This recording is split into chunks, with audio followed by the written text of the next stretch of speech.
The city was still asleep. The streets lay under a thin blanket of early morning mist, where street lamps cast lonely halos in the darkness. A black sedan glided silently along the empty road, its tires making a soft hiss against the damp asphalt. Inside, the world felt smaller, more intimate, just the two of them, cocooned in dim light, and the faint hum of the engine. Arjun's right hand rested lightly on the steering wheel, the other reaching for hers. His fingers were warm, confident, as though they'd done this 1,000 times. Mira didn't pull away. She never did. "I've been thinking," he murmured, his voice carrying the soft edge of sleep and something more dangerous. "We could be gone by next week. No more hiding. Just you and me. Paris, London, anywhere you want." Mira turned to look at him. His sharp profile was lit in fragments by the streetlights they passed, each glow revealing a different part of his expression. Determined, hopeful, almost boyish when he smiled. She liked the way he looked at her, like she was worth running away for. "Paris sounds nice," she said, leaning back in her seat. "But, these things take time. I can't just vanish." "You said it yourself last time," Arjun replied, squeezing her hand. "He's clueless. You can leave him any time." A small, amused smile curved her lips. "I did say that." She glanced out the window, watching the city slip by, shuttered shops, flickering neon signs still fighting the night, stray dogs curled on sidewalks. Her life with Rohan felt like one of those quiet streets, predictable, unchanging, almost invisible. With Arjun, there was movement, risk, the thrill of being seen. The scent of his cologne drifted between them, crisp and expensive, mixing with a faint aroma of coffee from the cup holder. She closed her eyes for a moment, breathing it in. This was the part she loved most. The ride home. The stolen hours were over, but the world still hadn't caught up. It was their bubble, their secret. "You're quiet tonight," Arjun said after a pause, glancing at her. "I'm just thinking," she replied, "about how different things could be, about how easy it is to forget everything else when I'm with you. That's because this," he said, nodding between them, "is real. Everything else is just an arrangement, a habit." She let his words linger. Rohan wasn't cruel or unkind. He was simply safe. Too safe. A steady, uneventful man who thought love was keeping the fridge stocked and paying bills on time. Arjun was fire. Arjun was trouble. And right now, trouble felt intoxicating. They stopped at a red light, the only car in sight. Arjun turned to her, brushing a stray strand of hair behind her ear. His touch was gentle but deliberate, the kind that left its mark even after it was gone. "One day soon," he said quietly, "I'll be the one you come home to. No sneaking around. No lies." She tilted her head, studying him. "And if that day never comes?" "It will," he said without hesitation, "because you'll choose it." The light turned green, and the car moved on. Mira didn't reply. She liked the idea of choosing him, but part of her liked having both. The comfort of Rowan's steady presence and the thrill of Arjun's dangerous affection. As they turned into her neighborhood, the streets narrowed and the houses grew taller, their windows glowing faintly in the early dawn. Arjun slowed the car near her house, the engine humming like a heartbeat. He parked just far enough from the gate to avoid waking the neighbors. The air outside was colder, the kind that made her skin prickle. She reached for the door handle, but he caught her wrist gently. "You'll call me later?" he asked. She smiled faintly. "You know I will." Arjun leaned in, his lips brushing hers in a slow, lingering kiss that tasted faintly of mint and something forbidden. For a moment, she almost forgot there was another man waiting inside the house, or maybe asleep, blissfully unaware. "Go on," he whispered against her lips, "before someone sees." She stepped out, her heels clicking against the damp pavement. The car's taillights glowed red as he pulled away, disappearing into morning haze. Mira watched until the black sedan was swallowed by the mist, then turned toward the house. The plan was simple. Go inside quietly, slip into bed, pretend nothing had happened. She already had the story prepared in her head. An emergency meeting at the office, a colleague's crisis, late-night paperwork. Rowan would believe it. He always did. Adjusting her coat and running her fingers through her hair, she started up the short path to the door. Her heartbeat was steady, her face calm. She was in control, or so she thought. The neighborhood was still wrapped in silence, the kind that came just before the first signs of morning life. Not a single curtain moved, not a single door creaked open. Mira liked it that way. No prying eyes, no neighbors gossiping about why she was getting home at this hour. Her heels tapped softly against the stone path as she walked toward the house, the faint mist curling around her legs. The night's chill was beginning to bite, but she barely noticed. She was too focused on the feeling of Arjun's cologne still clinging to her scarf, like a secret she could carry inside. The house loomed ahead, familiar and unthreatening. Its beige walls and simple wooden gate looked exactly as they always did, quietly standing in their place. Safe, predictable, a small smirk tugged at her lips.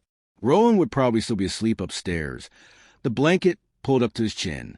He might wake in a few hours, shuffle to the kitchen, and make tea without suspecting anything.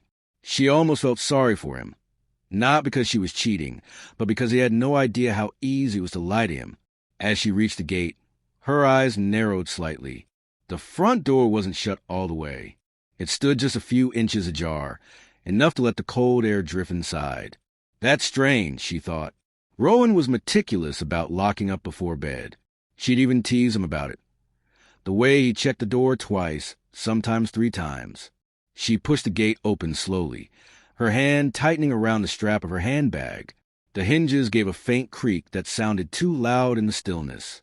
The front steps were dry, untouched by the mist, but her gaze kept darting to that sliver of darkness between the door and the frame. Maybe he forgot, she told herself. Or maybe he'd gotten up in the middle of the night for something. There were a dozen harmless explanations, but somehow none of them felt right. She took a deep breath, telling herself not to overthink it, and stepped forward. The brass handle was cold under her fingers. She gave a gentle push, and the door swung open without resistance. The first thing she noticed was the smell. Not the faint aroma of Rowan's usual incense, but something sharper, cleaner, like the house had been scrubbed in her absence. The living room looked different. Every cushion on the sofa was perfectly aligned, the coffee table free of the usual magazines or remote controls. The curtains hung straight, not a single fold out of place. Her eyes moved to the center of the coffee table and froze. There, under the soft glow of the table lamp, lay their wedding photo album, open to one of the happiest moments of her life. She was in her bridal sari, smiling up at Rowan with eyes that once held nothing but trust. Right beside it sat her phone charger, but her phone wasn't there. A faint shiver crept down her spine, and she swallowed hard. The house wasn't empty. She could feel it, a quiet weight in the air, as if someone was waiting for her to say something first. She glanced toward the kitchen. The light was on. Her heartbeat picked up. All the excuses she'd rehearsed in the car felt suddenly thin. "Rowan?" she called softly, her voice not quite steady. There was no answer, just a faint clink of ceramic on wood from the kitchen. She tightened her grip on her bag and took a step forward. The wedding album lay there like an accusation. The smiling bride, inside it feeling like a stranger she used to know. Mira stood in the doorway of the living room, her pulse thudding in her ears. The house was too quiet. Not the peaceful quiet of early morning, but the heavy, unnatural kind that made the air feel thick. Her eyes kept flicking back to the open wedding album. It felt deliberate, almost staged. The page wasn't random. It was from a moment Rowan had placed a garland around her neck, the exact second they'd locked eyes and smiled. The memory had once made her chest warm. Now it felt like a trap. She glanced at the charger again. The absence of her phone gnawed at her. She had been certain she'd left it in her handbag the previous night, until she remembered that Arjun had texted her before picking her up, and she'd left the phone on the bedside table while getting dressed. Her stomach tightened. The faint sound in the kitchen, a slow, deliberate clink of ceramic against wood, made her skin prickle. It wasn't rushed. Whoever was in there wasn't hiding. They were waiting. She took a step forward, her heels barely making a sound on the polished floor. The smell of strong coffee drifted toward her, bitter and sharp. Rohan never made coffee at this hour. Her eyes scanned the room again. No shoes by the door. The cushions aligned too perfectly. A faint, clean scent, like disinfectant, hung in the air. He'd been awake for a while. For a moment, she considered turning and leaving, walking back out into the dawn and calling Arjun. But that would be obvious. And worse, it would be admitting she was afraid. Her mind raced through possible explanations. He woke early. He cleaned. He found my phone. Maybe he just wanted to talk. But deep down, she knew, Rohan didn't just talk. He observed. He gathered pieces until he had the whole picture. And then he acted. She adjusted her scarf, draw it a little tighter around her neck, as if it could hide the lingering scent of another man's cologne. "Rohan?" She called again, this time a little louder. There was a pause, then a slow, deliberate sound of a chair scraping against the kitchen floor. The hairs on the back of her neck rose. Her fingers flexed against the leather strap of her handbag. She forced herself to take another step, her eyes never leaving the kitchen doorway. The silence between the sounds was worse than the sounds themselves. Every second stretched, pressing down on her until it was almost hard to breathe. Whatever waited for her in that kitchen, she knew it wasn't going to be a conversation. The kitchen doorway framed him like a scene in a photograph. Rohan, standing there in the same faded gray t-shirt he often slept in, but his posture was different. He wasn't slouched or half awake. He was steady, still, almost deliberate. In one hand, he held a steaming mug of coffee. The other rested casually on the doorframe, though nothing about him felt casual. His eyes were fixed on her, calm but unblinking, and that calmness was far more terrifying than anger. "You left this at home," he said quietly. Her gaze followed the arc of his arm as he tossed something onto the couch. Her phone. The device landed face up, and as the screen lit, a knot tightened in her stomach. Dozens of unread messages were there, except they weren't unread anymore. Every one of Arjun's late-night texts had a faint, mocking mark of red. Her throat went dry. "Rohan, I can explain." He raised a mug to his lips, taking a slow sip before setting it down on the counter. "Don't," he said simply, his voice low but cutting through the space between them. The word hung there, heavy, leaving her scrambling for something else to say. He stepped forward, the floorboards under his bare feet creaking softly. "I've been awake since 2, he continued, his tone still maddeningly even. "I couldn't sleep. And then your phone buzzed. Once, twice, a dozen times. You didn't answer, of course. But I did." The air in the room thickened. She opened her mouth, but the words wouldn't come. Her carefully rehearsed excuses felt ridiculous now. Flimsy fabric against a blade. "I've read every message," he said, stopping just a few feet from her. "Every joke, every secret. Every time you told him you'd leave me. Every time you laughed at me." His eyes didn't waver, but there was something behind them, not rage, but a deep, quiet hurt that felt like it might be worse. She tried to meet his gaze, but her own faltered, falling to the floor. "Rohan, I don't want your explanation," he interrupted, his voice dropping lower. "I'm not interested in what you think happened or why you think it's justified. I'm only interested in what happens next." It was then that she noticed them, 2 large suitcases, sitting neatly by the front door. Her heart sank like a stone in water. "You've already packed?" she asked, her voice trembling despite herself. "I packed your things," he corrected. "Your clothes, your shoes, your secrets." She took an involuntary step toward him. "Rohan, please, just listen." "I've listened," he said, sharper now, but still not shouting. "For months. I've listened when you lied about late nights at the office. I've listened when you came home smelling like a perfume I don't own. I've listened when you told him things you've never told me. And now," he glanced at the suitcases, "now I'm done listening."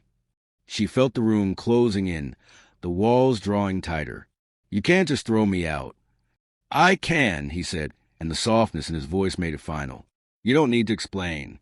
You just need to go." For a moment, they stood there in silence, only the faint ticking of the wall clock filling the air. Mira's mind raced. She could call Arjun. He would come for her. He had to. But a small, chilling thought slipped in. What if he doesn't? Rowan stepped aside, leaving the path to the door clear. He didn't touch her, didn't shout, didn't demand anything. That somehow hurt more than if he had. The man she had thought was passive, predictable, unshakable, had just shown her that he was none of those things. The living room felt colder now, though the heater still hummed softly in the corner. Mira's hands itched to grab her suitcases, to do something, anything, but her feet refused to move. She stood in the middle of the room, clutching the strap of her handbag like it could anchor her. Rowan leaned against the wall, arms crossed, his gaze fixed on her but with no urgency in it. It wasn't the look of a man preparing for an argument. It was the look of a man who had already decided, long before she walked through the door. "You've had months to make your choice," he said evenly. "I'm just helping you follow through on it." Her throat tightened. "You're not even going to hear me out?" "I've heard you," he replied. "Every word. Every laugh you shared with him. Every time you told him you'd leave me. I've heard more than I ever wanted to." The calm in his voice was unbearable. Anger she could have fought against.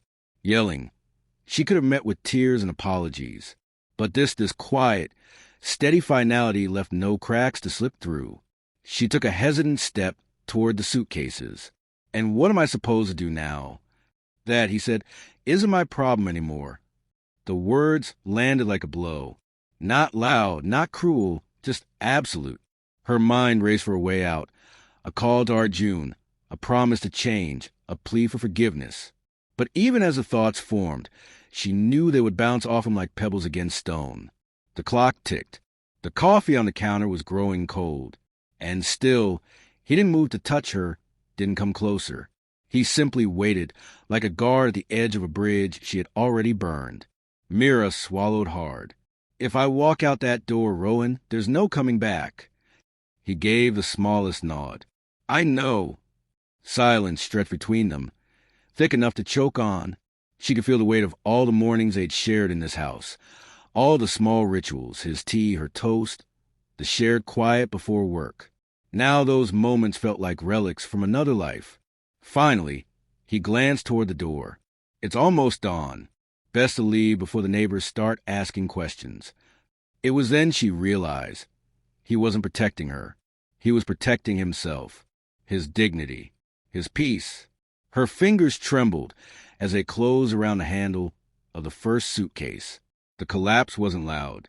It wasn't dramatic. It was silent, happening entirely inside her, the quiet shattering of a life she had taken for granted. The door clicked shut behind her with a sound far too soft for the weight it carried.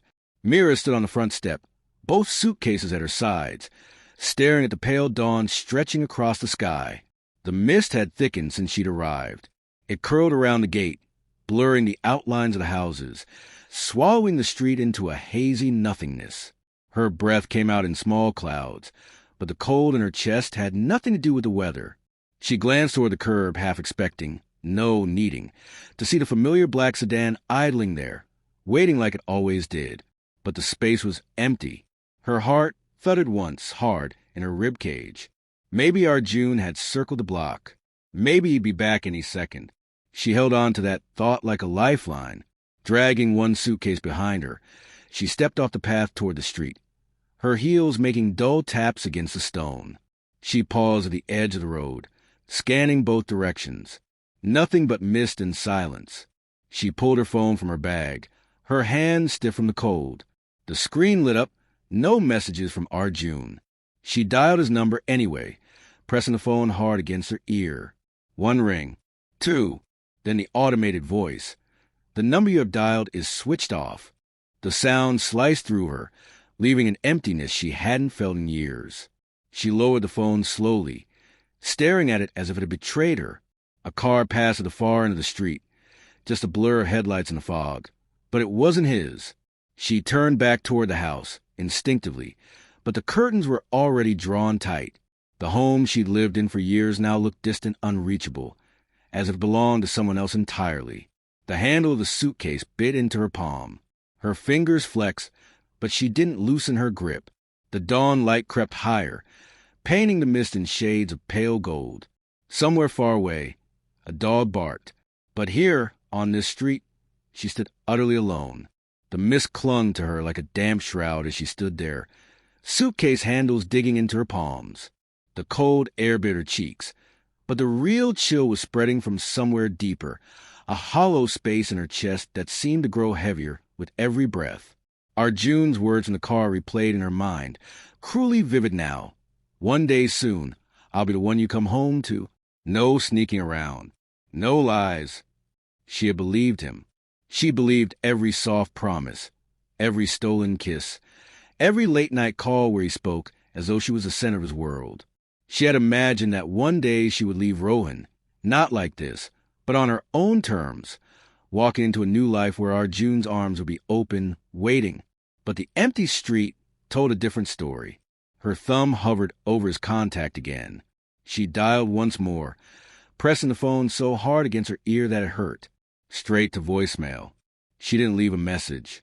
Instead, she let her gaze drift down the street, watching the mist swirl between the houses. A memory flickered in her mind. The first time Arjun had dropped her home. It had been raining then, the air alive with possibility. He'd pulled her close under his umbrella and whispered, "One day, this will be our house." She'd laughed, believing him. Now she wondered if he'd said the same thing to other women. Her chest tightened, and she turned her head toward the house she'd just left. Even through the fog, she could picture the life inside. Rowan making tea in the kitchen, straightening the cushions, reading the newspaper. Quiet, predictable, steady, and for the first time, she saw that steadiness for what it was, a rare, fragile kind of love. Not the fiery rush of Arjun's charm, but a constant, unshakable presence that had always been there until she shattered it. Her mind wandered further back, to their wedding day. She remembered the nervous way Rowan had held her hand during the ceremony, the small squeeze he'd given when their eyes met. She remembered the way he'd smiled that first night, telling her, "We'll take care of each other, always." Her throat tightened until she had to bite her lip to stop it from trembling. She thought of the countless mornings they'd shared, the smell of fresh tea, the warmth of sunlight spilling to the window, the quiet comfort of knowing he was there. Those moments hadn't been loud or passionate, but they had been hers, and she'd traded them for stolen nights, empty promises, and now, nothing. The fog shifted, and the street seemed longer than she remembered. She started walking, dragging the suitcase behind her. Each step fell heavier, as though the air itself was pressing her down. Her mind kept trying to find a way back. Maybe Rowan would forgive her if she begged. Maybe Arjun would call in a few hours. But deep down, a cold certainty was taking root. Rowan had closed the door on her, not just physically, but completely. And Arjun had already disappeared into the mist, the same way he'd appeared in her life. Exciting, unpredictable, and impossible to hold on to. The realization came like a slow, aching wave. She had lost them both, not because of bad luck, not because of misunderstanding, but because she had believed she could have both forever, the safety of one and the thrill of the other. Now she had neither. The early light caught the wet glint in her eyes, but she didn't wipe it away. She let it fall, just one tear tracing a cold path down her cheek. Somewhere ahead, the street bent out of sight. She kept walking, the wheels of her suitcase rattling softly over the pavement, the sound thin and lonely in the morning air. The street was almost silent now, save for the steady rattle of her suitcase wheels. Each turn of the handle felt heavier, as though the weight wasn't just clothes, but the last remnant of a life she could never return to. She didn't know where she was walking. There was no plan, only the dull instinct to keep moving. The mist thinned slightly, revealing the faint orange glow of a bus stop ahead. A crooked metal bench sat under the shelter, empty except for a scattering of damp leaves. She slowed as she reached it, setting her bags down with a hollow thud. Sitting on the bench, she wrapped her coat tighter around herself. The air smelled faintly of rain and earth, the kind of scent that usually made her think of home. But home was no longer behind that closed door. She looked at her phone again, a tiny flicker of hope she hated herself for still feeling. The screen lit up no messages. The battery was low. She turned it off. Her gaze drifted back down the street, to where her house stood hidden in the fog. She pictured Rowan inside, maybe standing at the kitchen counter, pouring himself a cup of tea. He wouldn't be thinking about her now, she realized. He'd already made his decision. Her mind, unkind as ever, gave her another image. Arjun, still in bed somewhere, tangled in sheets that weren't hers. Maybe he was laughing, maybe he was sleeping, maybe he wasn't thinking of her at all. A sharp ache bloomed in her chest, and she pressed a hand there as though she could quiet it. She thought about how quickly a life could change, how one choice could shatter years of certainty. She had always believed she was in control, that she could move between two worlds without consequence. But now, both doors had closed, and she was left outside in the cold. A bus pulled into view, its headlights cutting through the mist. The brakes hissed as it stopped in front of her. The driver looked at her expectantly, but she didn't move. She wasn't ready to decide where to go. Not yet. The bus pulled away, leaving her in the growing light of morning. Slowly, she stood and lifted her bags again. Her eyes lingered one last time on the street behind her. Somewhere beyond the fog was a life she had destroyed, familiar, warm, and now unreachable. A tear slipped down, but she didn't brush it away. Instead, she turned and began walking in the opposite direction. The sun was breaking through now, scattering gold across the rooftops, chasing away the mist. The light felt almost cruel in its beauty. She walked until the street curved and her old house was gone from sight. She didn't know what lay ahead, only that it wouldn't be what she'd planned, and it wouldn't be with either man she thought she couldn't live without. Her steps were slow, but steady. Somewhere deep inside, beneath the ache, there was a quiet understanding. This was the cost of the choices she'd made, and there was no turning back. The camera of life, if there had been one, would have pulled back then, a lone figure moving down a long street, suitcases in hand, the morning sun casting a shadow that stretched far behind her.